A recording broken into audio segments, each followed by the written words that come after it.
Weche mago mag passport en ni Kenya ni kod chenro mar rito nonro mag oganda mabiro keto ritruok kod tiyo maber gi yore mbui manyasani medore mano bende kaachiel gi keto tije piny owacho lony manyasani. Kane olose nyim komiti mar od bura mamalo mawinjo ng'ur jatend migawo mar arita Kithure Kindiki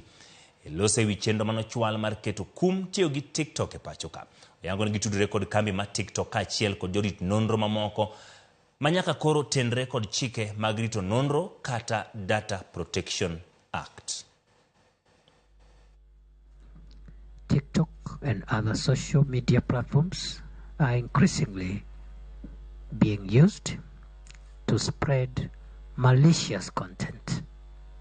which is illegal, unlawful, and a violation of fundamental rights and freedoms.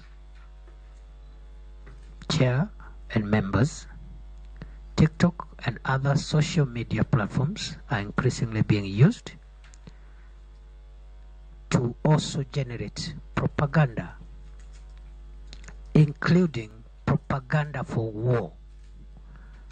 Terrorist groups,